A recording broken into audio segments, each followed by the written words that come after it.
Paytm का share लगातार crash हो रहा है। आरबीआई ने पेटीएम पेमेंट्स बैंक पे रोक लगा दी है, डिपॉजिट्स एक्सेप्ट करने पे और कुछ भी और काम करने पे। तो लगातार मार्केट में लोअर सर्किट लग रहा है पिछले 2 दिन से। तो क्या अब इस शेयर में हमें इन्वेस्ट करना चाहिए या नहीं करना चाहिए? दोस्तों, मैं हूं doctor Amit Kansal, member of institute of company secretaries of India and member of institute of cost accountants of India. आज हम बात करेंगे पेटीएम के बारे में, जो कि 197 कम्युनिकेशंस लिमिटेड के नाम से लिस्टेड है। दोस्तों, नवंबर 2021 में इंडिया का सबसे बड़ा आईपीओ आता है, जहां मार्केट से करीब 18,500 करोड़ रुपए पब्लिक इशू लाकर रेस किए जाते हैं और 2,150 रुपीज पर शेयर को लिस्ट किया जाता है और कंपनी 1,39,000 करोड़ 1,39,000 करोड़ के मार्केट कैपिटलाइजेशन से लिस्ट होती है और पहले ही दिन डेब्यूट पे 9% शेयर जो है नीचे खुलता है।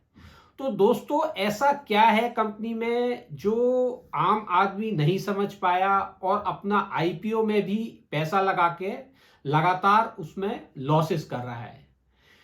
तो ये जब आईपीओ आया तो बहुत आनंद फानंद में आया, क्योंकि अक्टूबर 2021 में हम देखें तो मार्केट मेल्ट डाउन हुआ था और इन्वेस्टर्स, जो एंजल इन्वेस्टर्स थे और एंकर इन्वेस्टर्स थे 197 कम्युनिकेशंस में, उन्हें पेटीएम की को बहुत ज्यादा जल्दी हो रही थी लिस्ट करने की और एक आर्टिफिशियल बबल क्रिएटेड था जहां कंपनी लगातार लॉसेस बना रही थी। वहां पब्लिक में एग्जुबरेंस था। तो मार्केट में एग्जुबरेंस का फायदा उठाते हुए कंपनी को 1,39,000 करोड़ रुपए पे लिस्ट करा गया, जहां शेयर का प्राइस 2,150 रुपए था। 2150 पे पब्लिक को शेयर को दिया गया और पहले ही दिन 9% डाउन 1950 पे शेयर खुला। पहले ही दिन से जो आम आदमी एक इन्वेस्टर था इस कंपनी में, उसको एग्जिट का कोई भी मौका नहीं मिला। जिस दिन से कंपनी लिस्ट हुई है और आज तक 2150 का प्राइस आया ही नहीं और इन्वेस्टर इस इंतजार में रहा कि शायद ये आ जाएगा और हम इससे निकल जाएंगे। मार्केट में पेटीएम को लेके बहुत ज्यादा एग्जुबरेंस इसलिए भी था क्योंकि पेटीएम के पास करोड़ों अकाउंट्स थे और जिस तरीके से कोविड आया था, डिजिटाइजेशन की वेव थी, हर आदमी मोबाइल से पेमेंट करना चाह रहा था, तो उस वक्त पेटीएम ने नए नए काफी ज्यादा अकाउंट्स खोले थे और करोड़ों कस्टमर्स जनरेट हो गए थे। मगर अंडरलाइंग बात यह थी कि कंपनी का जो बिजनेस मॉडल था, कहीं पर भी कोई प्रॉफिटेबिलिटी नहीं थी। आम आदमी कहीं भी जब शेयर आता है तो वो एक बड़े नाम के पीछे जाता है। तो लोगों को लगा कि हाँ, पेटीएम का नाम बहुत बड़ा है और ये शेयर लिस्ट हो रहा है तो ये कंपनी बहुत ग्रो करेगी। लेकिन अगर हम बैलेंस शीट में जाके देखें कि कंपनी किस तरीके से लॉसेस बना रही थी, तो पिछले 7-8 सालों में अगर हम देखें तो मार्च 2016 में 1510 करोड़ का लॉस था, मार्च 2017 में 880 करोड़ का लॉस था, मार्च 2018 में 1490 करोड़ का लॉस था, मार्च 2019 में 3,960 करोड़ का लॉस था, मार्च 2020 में 2,833 करोड़ रुपए का लॉस था, मार्च 2021 में 1,560 करोड़ का लॉस था और अब भी जो मार्च 2023 में क्लोजिंग हुई है उसमें 1,850 करोड़ का लॉस था। और अगेन जो क्वार्टर ऑन क्वार्टर रिजल्ट्स आ रहे हैं वहां भी लॉसेज आ रहे हैं और कंपनी का मार्केट कैप घट के लगभग 30,000 करोड़ रुपए के आसपास हो गया है, लेकिन कंपनी कहीं भी प्रॉफिटेबल नजर नहीं आ रही है। और लगातार आरबीआई ने पिछले कुछ महीनों पहले भी पेटीएम के ऊपर पेनल्टी लगाई थी कि आपके सिस्टम्स फुल प्रूफ नहीं है और सिस्टम्स में कमी है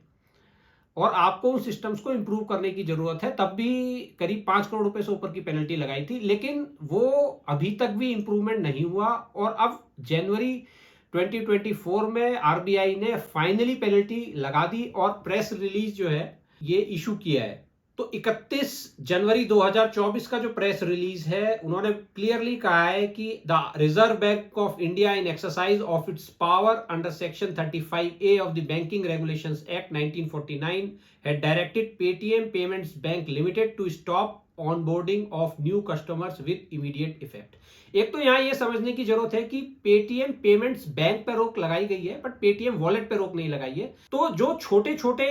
कस्टमर्स हैं, जो जैसे सब्जी वालों के पास आपने देखा होगा, या और बहुत छोटे कस्टमर्स हैं, तो पेटीएम ने क्या किया था, उनके यहाँ जो मशीन लगाते हैं वो छोटी पेमेंट एक्सेप्ट करने के लिए, या टॉकिंग मशीन जहां पे जब पेमेंट आता है तो वो स्पेल आउट करती है कि कितने पैसे आ गए हैं, उन लोगों के जो अकाउंट्स हैं वो सेटलमेंट करने के लिए पेमेंट्स बैंक के अंदर खोल लिए थे, और उनको जब वो सेटलमेंट होता था तो उस अकाउंट में सेटलमेंट होता था, तब वो वहां से पैसे को विड्रॉ कर सकते थे। अब क्योंकि पेटीएम पेमेंट्स बैंक पे पूरी तरीके से रोक लग गई है, तो वो सेटलमेंट का प्रोसेस इंपैक्ट हो गया है, और जो पेटीएम पेमेंट्स के कस्टमर थे जहां वो पैसा जा रहा था डायरेक्टली, इसमें यूपीआई ट्रांजैक्शन पर फर्क नहीं पड़ेगा, क्योंकि यूपीआई ट्रांजैक्शन के लिए तो केवल एक ये इंटरफेस है कि आपने पेमेंट किया और यूपीआई से आपके डायरेक्ट किसी अकाउंट में चला गया, उससे इस पे कोई इंपैक्ट नहीं पड़ेगा। लेकिन जो पेटीएम में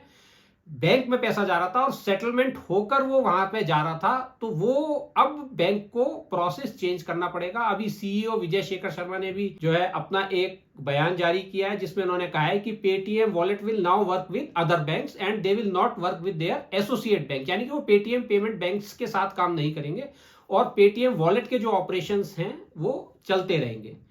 तो फ्रेंड्स, यहां पे आप समझने की जरूरत है कि क्या अब इस शेयर में इन्वेस्ट करना बनता है या नहीं बनता है। तो अगर हम देखें जिस तरीके से लॉसेस लगातार होते चले आ रहे हैं, तो हमें जरूर इस बात का इंतजार करना चाहिए कि कंपनी प्रॉफिट में आ जाए, तभी इस शेयर में इन्वेस्ट करना बनता है। क्योंकि अगर हम देखें तो लॉन्ग टर्म में मार्केट को केवल एक ही बात समझ में आती है, प्रॉफिट, प्रॉफिट और प्रॉफिट। जब तक कंपनी प्रॉफिटेबल नहीं होगी तब तक मार्केट कैपिटलाइजेशन जो है कंपनी का नहीं बढ़ेगा, शेयर प्राइस में अप्स एंड डाउन्स आते रहेंगे, और जब भी अप आए हैं तो जो एंकर इन्वेस्टर्स थे या एंजल इन्वेस्टर्स थे जिन्होंने पहले कंपनी में इन्वेस्ट किया था, वो उनको एग्जिट करने के लिए एक मौके की तरह उन्होंने इस्तेमाल किया है। अगर हम देखें तो जब ये प्राइस अभी रीसेंट तेजी में बढ़ा हुआ था 700-800 रुपए में, तो बर्कशायर हैथवे यानी वॉरेन बफेट की कंपनी ने अपना एंटायर स्टेक इस कंपनी में बेच दिया था, वो भी उन्होंने भी लॉस में बेचा था। लेकिन यहां एक इनोसेंट इन्वेस्टर ये नहीं समझ रहा है कि मैं इस लॉस मेकिंग कंपनी में अगर आज पैसा लगा कर बैठ जाता हूं तो मैं इसको ऐसे ही 8-10 साल तक रखने के लिए तैयार हूं, लॉस मेकिंग कंपनी में स्टे करने के लिए तैयार है। मार्केट में जहां आप देखें आज एचडीएफसी बैंक का शेयर गिर रहा है, तबकि उसने एक क्वार्टर में ही 15,000 करोड़ रुपए का प्रॉफिट दिया है।